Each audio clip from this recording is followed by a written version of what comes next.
2 jajci sta manj od 4. 6 jajc pa je največ. To ti reporter Milan. Od krivice do resnice.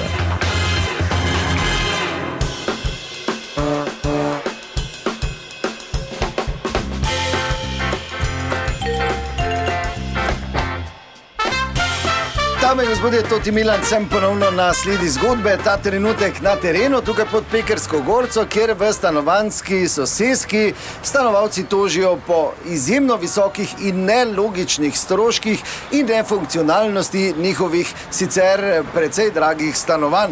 Tu v meni je eden od stanovalcev, gospod Vito, vidim, da ste vidno vznemirjeni. Ja, no, verjetno bi vi tudi bili, če bi se vam to dogajalo. Kaj se nam dogaja? No, ampak se ste dejansko pred nakupom imeli pogodbo, Ja, ne? pogodbo smo imeli, ja, samo to niso neke cifre, bile not vključene, tako so nas zdaj presenetili. Tu so nam obljubili nadstandardno stanovanje, od tega, da bo zračno, od tega, da bo svetlo, od tega, da bo veliko, od tega, da se bomo vsi fajn imeli, zdaj pa enkrat to. Da ne pozabim, ultra varčno, ne? To A+ imamo izkaznico. No in kaj pa zdaj? Zdaj pa recimo, da vam prvo točko izpostavim, cela skupnost tu plačuje 50.000 evrov na leto za vzdrževanje elektroinštalacij. Mi lahko vi povete, kaj to sploh je? Pa veste, kaj je to denara? Za to ti denar grem jaz, ne vem, kable lizat, samo nam je nekdo pokaže, kje je to pa kaj to je. Veste vi, kaj je mehčanje vode? Ja, s tem vodnega kamna ne bi smeli imeti. Ja, ampak 1500 evrov mi za to plačujemo. Medtem ko je itak v Mariboru že najboljša voda. Da se ne menimo, kako imamo vlažno, pa kako imamo plesnivo, vse zakaj? Zato, ker prezračevalni sistem ne dela.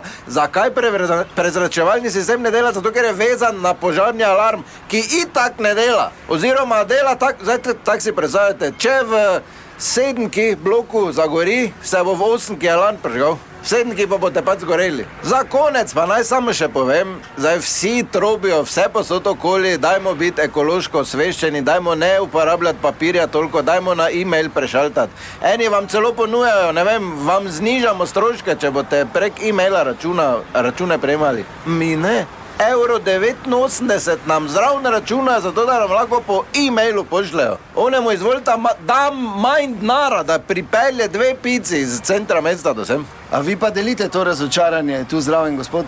Kako domiš? Ja, ste tudi tu stanovalec? Ja, tu, tam, bajte, ja. Tu A ja, niste del te... Ja, jaz bi zdaj pač vprašal, ker vi niste. Koliko ste dal za stanovanje ti? 368.000 evrov. Samo je na obroke, ne, zato je toliko večji udarec. Ja, pa dobro, zdaj 118 evrov si mogel imeti pologo, kje ste to dobo? 30% sem dal. Ja, to je tudi čez 100 evrov, kje ste čez 100 evrov dobo? Ja, to kaj ima zdaj veze, to je moja stvar, ki sem jaz Ja, dobil. pa to so najdražja stanovanja v mestu, kaj si mislil, da v 24 evrov rezervni sklad plačeval? Pa čistilko 6, ali kaj ste vi mislili? Ja, dobro, to ne, samo kaj se vam normalno, to zdi taki denar na mesec. Ja, tako je rekel, pogodbo se bi trebalo prebrati, pa papirjih sigurno pisalo, ne moreš kupiti stanovanja, če nimaš vse 100 evrov vrednega avta. Ker kakšne ladje se pa tu vozijo, pa kastinor. Jaz si avtorevije več ne kupujem.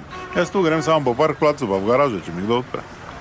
Saj te za servis tudi ne daš 180, tako jaz. In kaj pa te ti voziš, da plačaš 180 servisa? Ni pomembno, nimam pa volka v hiši. Dobro, upam, da boste rešili. To je bila še ena zgodba. Raziskoval sem jo Toti Milan, od krivice do resnice.